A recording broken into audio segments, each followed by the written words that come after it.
Halo semua, balik lagi bersama saya Yuda Wijaya. Hari ini kita akan mempelajari materi tentang faktor-faktor yang dapat mempengaruhi laju reaksi. Mau tahu apa saja faktor-faktor yang dapat mempengaruhi laju reaksi? Tonton terus ya videonya. Sebelum kita mempelajari faktor-faktor yang dapat mempengaruhi laju reaksi, kalian ada yang masih ingat tidak apa itu reaksi kimia? Betul, reaksi kimia merupakan perubahan zat yang bereaksi menjadi hasil reaksi. Nah, produk yang terbentuk ini pasti memiliki waktu pembentukan. Nah, dari waktu pembentukannya itulah yang biasa kita sebut sebagai dengan laju reaksi. Jadi, laju reaksi itu ada cepat lambatnya proses reaksi kimia berlangsung per satuan waktu.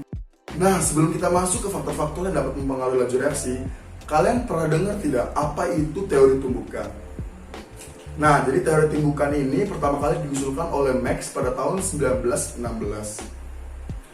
Max mengungkapkan, suatu reaksi kimia di dalamnya akan ada partikel-partikel yang bertumbukan. Nah, dari suatu reaksi itu hanya ada beberapa persen partikel yang dapat bertumbukan.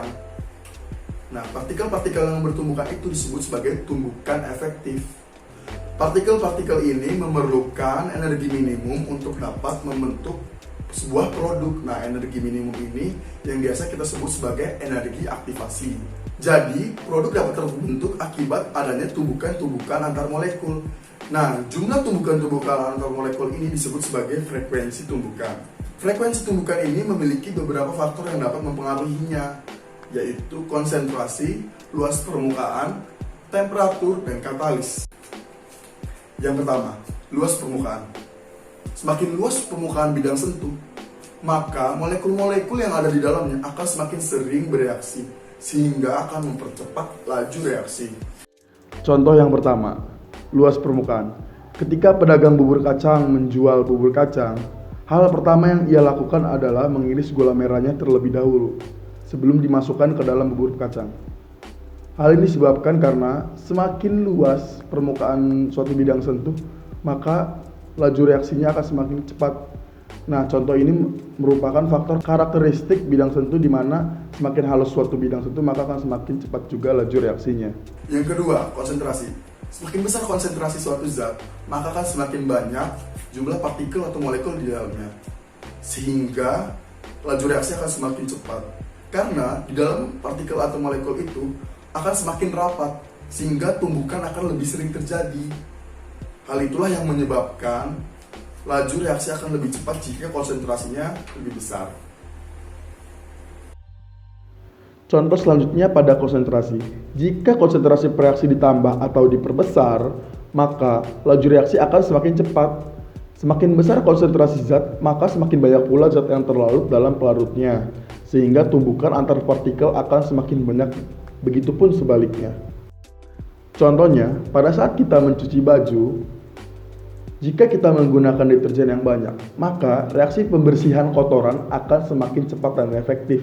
Begitupun sebaliknya, jika kita menggunakan deterjen yang sedikit, maka reaksi pembersihan kotoran akan semakin sulit sehingga kotoran akan lebih sulit dibersihkan.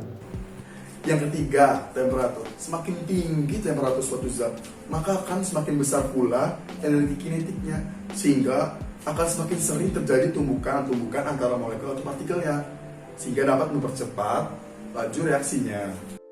Contoh selanjutnya, pada temperatur atau suhu. Suhu sangat berpengaruh terhadap laju reaksi, karena suhu berbanding lurus terhadap laju reaksi. Semakin tinggi suhunya, maka reaksi akan berjalan semakin cepat, begitupun sebaliknya. Peningkatan suhu dalam sebuah reaksi akan mengakibatkan partikel-partikel semakin aktif dan tumbukan akan semakin sering. Begitupun sebaliknya, jika suhu diturunkan, maka tumbukan-tumbukan akan semakin jarang terjadi. Contoh selanjutnya ada pada proses pembekuan ikan. Pada proses pembekuan ikan yang ditaruh di dalam freezer, suhunya akan turun drastis. Hal ini dapat menekan laju reaksi pembusukan, sehingga ikan akan lebih awet dan tahan lama. Yang keempat, katalis. Katalis merupakan suatu zat yang dapat mempercepat suatu reaksi, tetapi di akhir reaksi akan terbentuk kembali. Katalis berfungsi untuk menurunkan energi aktivasi suatu zat, sehingga jika zat ditambahkan katalis, maka akan menurunkan energi aktivasinya sehingga laju reaksi akan semakin cepat. Contoh katalis adalah ragi pada proses pembuatan roti. Katalis adalah suatu zat yang berfungsi untuk mempercepat terjadinya reaksi, tetapi pada akhir reaksi dapat diperoleh kembali. Agar terjadi reaksi, partikel zat harus memiliki energi minimum tertentu yang disebut sebagai energi pengaktifan. Dalam hal ini, katalis berfungsi untuk menurunkan sejumlah energi pengaktifan agar reaksi dapat berlangsung. Nah, fungsi ragi pada pembuatan roti adalah untuk menurunkan sejumlah energi pengaktifan agar reaksi lebih mudah terjadi. Nah, tadi kita sudah mempelajari bahwa faktor-faktor yang dapat mempengaruhi laju reaksi itu ada 4, yaitu luas permukaan bidang sentuh, konsentrasi, temperatur, dan katalis. Nah, mungkin itu saja video yang dapat saya sampaikan pada hari ini. Semoga bermanfaat untuk kalian. Kurang lebihnya mohon maaf. Sampai jumpa di video selanjutnya.